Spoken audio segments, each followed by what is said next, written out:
Hello, this is Michael, atheist and alcoholic, attempting 90 meetings in 90 days. Nothing discussed in these videos will ever violate the anonymity of AA. So, it was my good intention to start discussing chapter 4 in the big book today to atheists and agnostics. But the topic of today was on finding a higher power. So I guess Gord does really work in mischievous ways. I'm trying to keep these videos short. I still haven't even reviewed my drinking history yet. I think this video will be long enough. So it's my intention to start talking about the that chapter to atheists and agnostics tomorrow. So if I were desperate, like fresh off of a bender, still in the wake of withdrawal, and more willing to engage in like some more agility in my mental gymnastics, a few of the shares today, one in particular, would have been very helpful, more so than reading the chapter in the big book. One gentleman talked about being able to hold two contradictory ideas simultaneously, and that's something I actually do with free will. Another issue, not just with finding the higher power, but the powerlessness element of AA I take issue with. However, Sam Harris has pretty much convinced me that free will is an illusion. I tend to be materialist, reductionist, determinist, and I find it more useful, more pragmatic to pretend that free will does exist, even though everything may have been determined 14.5 billion years ago. Of course, if free will is an illusion, I have no choice but to pretend that free will exists, but I am able to hold those two ideas simultaneously. I can lean into the pragmatism of that. So his point was that you can be an atheist and still pretend that there's a higher power that is helping you through this, that you can lean into and hold those two ideas simultaneously.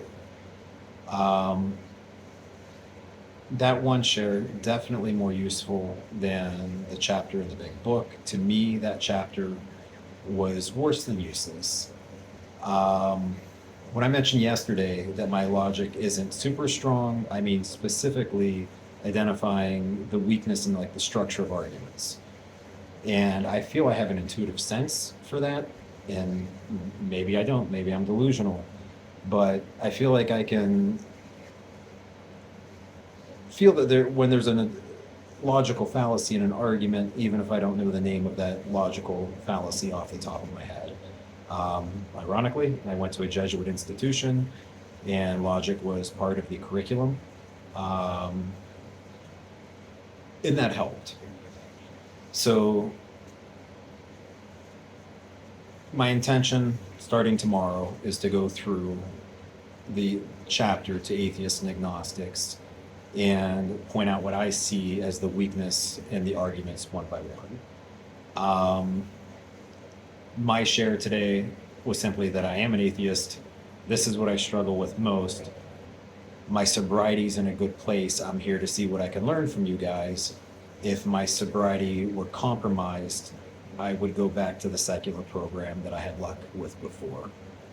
And with a few other members after the meeting, I shared that the main reason why I'm an atheist, I think that the strongest argument for the existence of a creative force is first cause.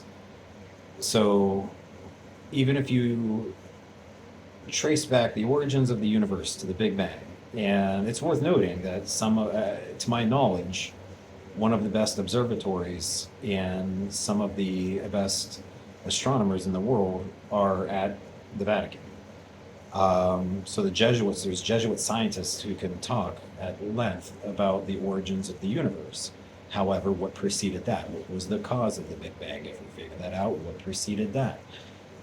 And to me, that's the strongest argument for a creative force. However, that assumes that one infinite regression isn't possible, even though we can't comprehend that. And two, I think there's a bifurcation when we say, I don't know. Some people use faith. I am not willing to say, I don't know, therefore God. So that's all I have for today. Thank you very much, and I'll see you guys here again tomorrow.